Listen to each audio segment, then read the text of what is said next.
What's up, YouTube Revolution? ZombfectedGaming 349 at your fingertips. So today I wanted to talk about whether or not a Dying Light TV series would work.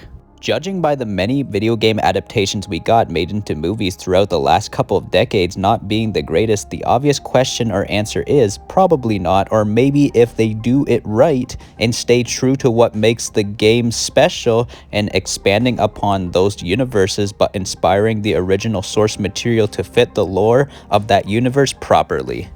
We've seen so many video game adaptations be made for some quick cash grabs, and the film producers not doing enough homework to get the films right, and it makes it feel so out of place. This also goes for the vice versa situation, where something is a movie and made into a movie adaptation into a video game, like for example with Ghostbusters and The Walking Dead Survival Instincts. But anyways, can video game adaptation curses be gone and set a brand new era to make sure film is exactly inspired by the video games? It seems like HBO's The Last of Us will be doing just that, this upcoming Sunday, January 15th. But can Dying Light have its own video game adaptation into a film? This is a very interesting concept, but may be very hard to pull off because the stories of the Dying Light games end up being average at best and isn't anything as legendary as The Last of Us or even Red Dead Redemption. But one thing I can say for certain is the Dying Light universe is rich with lore and tons of things they can expand upon. It doesn't have to be based on the stories of Kyle Crane in Harran or Aiden Caldwell in Villedor.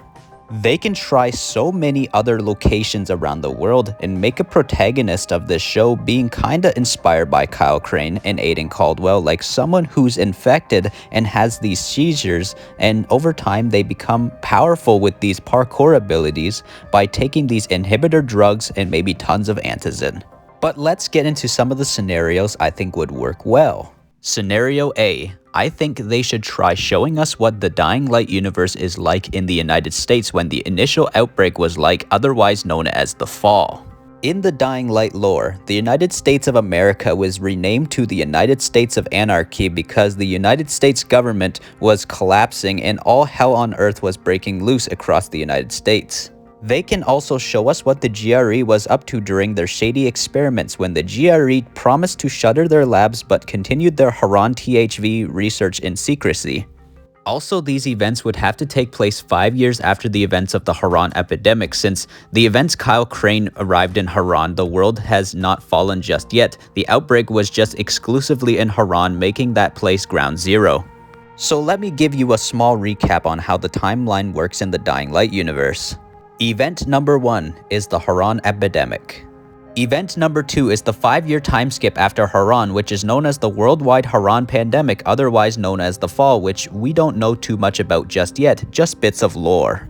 And event number 3 is where Dying Light 2 Stay Human's story begins, which takes place 15 years after the Fall.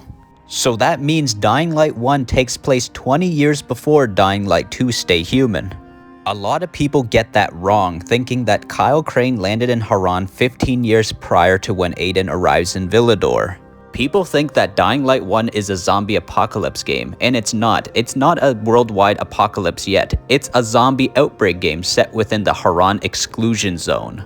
So yeah, do you guys get the difference between outbreak and apocalypse? Outbreak is an epidemic. Apocalypse is most likely after a pandemic.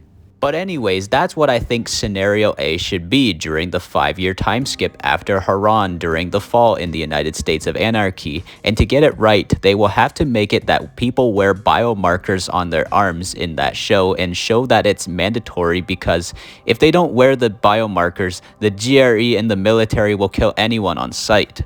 Alright, let's move on to scenario B. They can do an origin story in Villedor, maybe about the Nightrunners, but it most likely would have to be a miniseries of maybe a couple seasons at most. We can explore what the Nightrunners did during some of these early days of the initial outbreak in Villedor, showing how their creed saved tons of people, and even some of the stuff in the Black Monday bombings and all of those Villedor origin stories. One thing they will for sure have to get right is the casting of Nightrunner leader Frank Marway by making sure the actor looks like him, but a younger version and a more skinnier version of Frank. It must sound like Frank's voice. But also they would need someone who very much looks like Harran and sounds like Harran, which is inspired by the real-life parkour expert David Bell. And speaking of Harran, they can go into the stories about the many wives he had and the one wife he had that was pregnant in the middle of the outbreak and had to rush her to the hospital. But the sad part is, that wife and child didn't make it and said it's better off that way because he wouldn't have want that child to be in a world like this. But yeah, that's it for Scenario B, being about Villedor's dark origin stories in the Nightrunners. Now, let's move on to the final Scenario C. Now, I know Harran's Dying Light 1 story was average, like I said, at best. But they can capitalize upon it and maybe just maybe make it better with the proper writer and knows the original Dying Light's lore properly and knows Harran very well. This can be a story all based on Dying Light 1's Kyle Crane's story, but they can expand Kyle Crane's story much more by showing his origins way back in Chicago, since that's where Kyle Crane was from. Show why did he end up in the GRE. It definitely seems to as if Kyle Crane was forced into the GRE for some sort of reason. Kyle Crane doesn't seem very fond of the GRE and is just following orders because it's a job and doesn't like it but has to cope with what he has to do.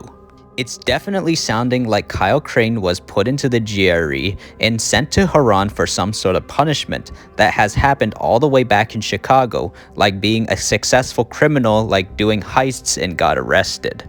For example, the signs that Kyle Crane is great at this type of espionage is because he is for sure great at going into places, sneaking in, setting bombs in volatile hives, and even sneaking into that school trying to steal antizin from Rise's men, but found bombs instead.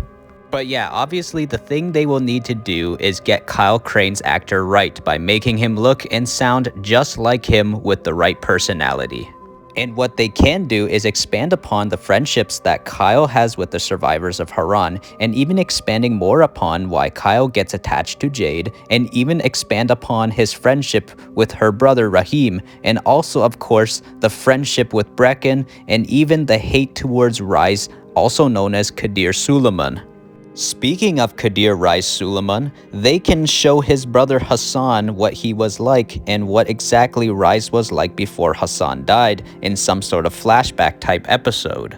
But anyways, that's all for those concept scenario stories I can think of for a Dying Light TV series adaptation, but I got just a bit more to say about the Infected and even the showrunners if they were to do something like this. When it comes to the Infected, they gotta get the volatiles right in the live-action adaptation by making them sound terrifying and make them unique in this adaptation to make for an innovation within the zombie post-apocalyptic TV genre, like what HBO's The Last of Us TV series is going for.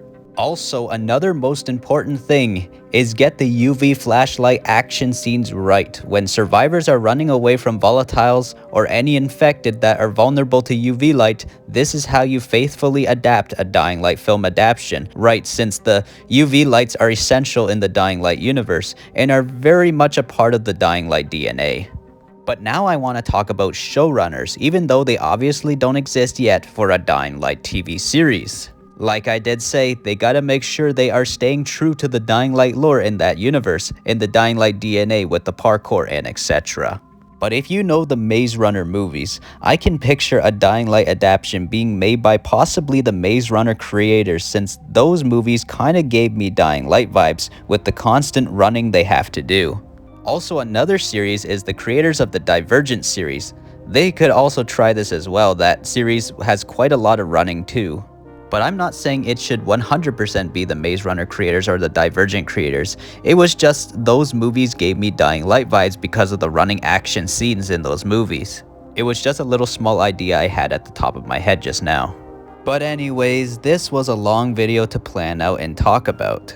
What do you guys think? Should there be a Dying Light film adaptation? Yes or no, or maybe so? And what kind of adaptation would you guys think could possibly work? Leave some comments down below on this topic. But consider subscribing to the channel for more Dying Light related content, and ding that bell icon really hard so I can always stay within fast reach of your fingertips when new uploads arrive. ZombfectedGaming 349 over and out.